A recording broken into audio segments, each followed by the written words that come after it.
महत्त्वाची बातमी, तुम्ही महाराष्ट्रात राहता, शौचालयाला संचालय म्हणता, न्यायमूर्ती घुगे यांनी पालिकेच्या वकिलांना सुनावलंय। उच्च न्यायालयाने पालिकेला हे खडे बोल सुनावलेले आहेत। तुम्ही महाराष्ट्रात राहता आणि शौचालयाला संचालय असं म्हणता, न्यायमूर्ती घुगे यांनी पालिकेच्या वकिलांना सुनावलेलं आहे।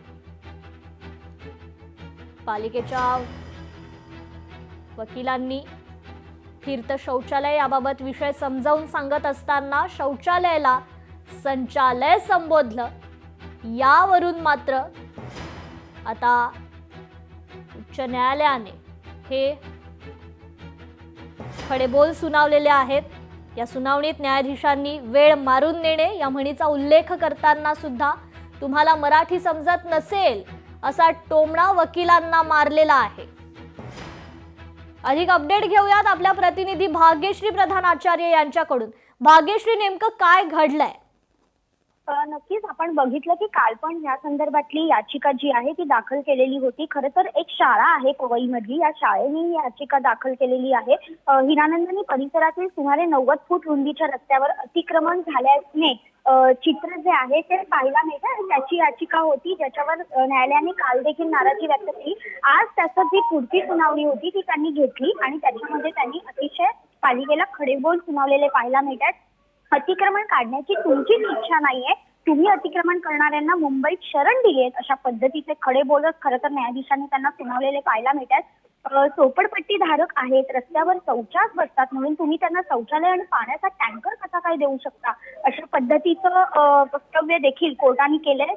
उद्या प्रभागातील सर्वोच्च मनपा अधिकाऱ्याला आणि पोलीस अधिकाऱ्याला कोर्टात बोलवा असे आदेश त्यांनी दिलेले आहेत। त्यामुळे आता ही जी केस आहे ती उद्या देखील पुढे चालणार आहे।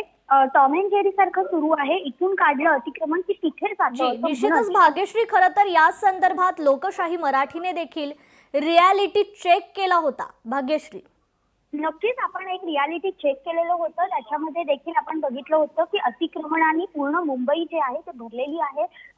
आपण फेरीवाल्यांच्या अतिक्रमणाबद्दल पण एक केलेलं होतं, म्हणजे फेरीवाले आणि झोपडपट्टी असं मिक्स जर आपण बघितलं तर जागोजागी फेरीवाले पडलेले पाहायला मिळतात। त्यामुळे चालायला जागा नसते। दादर स्टेशन पासून तर अक्षरशः हाकेच्या अंतरावर हे फेरीवाले असतात। त्याचबरोबर झोपडपट्ट्या दादर स्टेशनच्या ब्रिजच्या बाहेर जर आपण बघितलं टिळक ब्रिजच्या इथे, तर तिथे झोपडपट्ट्या झालेल्या आहेत। अटल सेतू म्हणजे आपण जिथे कोस्टलला लागतो त्या कोस्टलला लागण्याचा जो रस्ता आहे तिथे झोपडपट्ट्या झालेल्या आहेत आणि या सगळ्याकडे पालिका दुर्लक्ष करत असल्याचं थोडक्यातच न्यायाधीशांना देखील लक्षात आलंय।